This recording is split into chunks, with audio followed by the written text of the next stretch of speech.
मालेगाव, संभाजीनगरसह राज्यातील अतिसंवेदनशील भागांमध्ये लँड जिहाद विरोधी कायदा लागू करून हिंदू समाजाच्या मालमत्तांचे संरक्षण करावे या मागणीसाठी सटाणा येथे सकल हिंदू समाजाच्या वतीने सोमवारी भव्य मोर्चा काढण्यात आला। सटाणा शहरात सोमवारी सायंकाळी सकल हिंदू समाजाच्या वतीने विविध मागण्यांसाठी मोठ्या प्रमाणावर मोर्चाचे आयोजन करण्यात आले। लँड जिहाद व लव्ह जिहाद सारख्या प्रकारांमुळे सामाजिक समतोल बिघडत असल्याचा आरोप करत राज्यातील काही अतिसंवेदनशील भागांमध्ये कठोर कायदे लागू करण्याची मागणी यावेळी करण्यात आली। शहरातील शिवतीर्थ येथून सायंकाळी सुमारे 5 वाजता मोर्चाला सुरुवात झाली।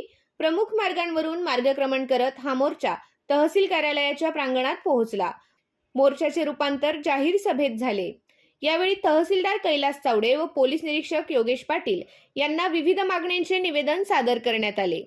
निवेदनात मालेगाव, धुळे, संभाजीनगर, ठाणे, भिवंडी यासारख्या अल्पसंख्याक बहुल भागांमध्ये संशयास्पद हालचाली वाढत असल्याचा दावा करण्यात आला। काही संघटनांच्या माध्यमातून धर्मांध प्रवृत्ती वाढत असल्याचीही तक्रार करण्यात आली। या पार्श्वभूमीवर लँड जिहाद व लव्ह जिहादमुळे सामाजिक असंतुलन निर्माण होत असून काही ठिकाणी भीतीचे वातावरण तयार झाल्याने स्थलांतराची वेळ येत असल्याचे निवेदनात नमूद करण्यात आले आहे। राष्ट्रीय सुरक्षेच्या दृष्टीने या परिस्थितीकडे गांभीर्याने पाहून संबंधित भागांना अशांत क्षेत्र घोषित करावे व कठोर कायदे लागू करावेत अशी मागणी करण्यात आली।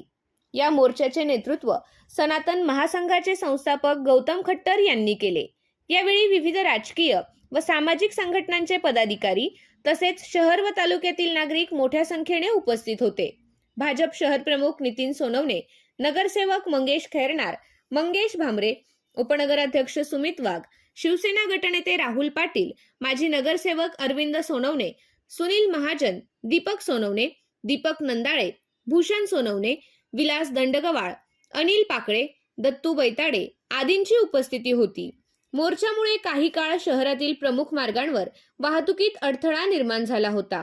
पोलीस बंदोबस्तात मोर्चा शांततेत पार पडला। सनातन महासंघाचे संस्थापक गौतम खट्टर यांनी आपल्या जमिनी व स्थावर मालमत्ता अमिषापोटी कोणाला विकतोय याची खात्री करा। कुणी अतिरेक करत असेल तर सकल हिंदू बांधवांनी तात्काळ संघटित होऊन बंदोबस्त करण्याचा काळ आज येऊन ठेपला आहे। त्यासाठी काळजी घेऊन सतर्क राहण्याचे आवाहन गौतम खट्टर यांनी केले।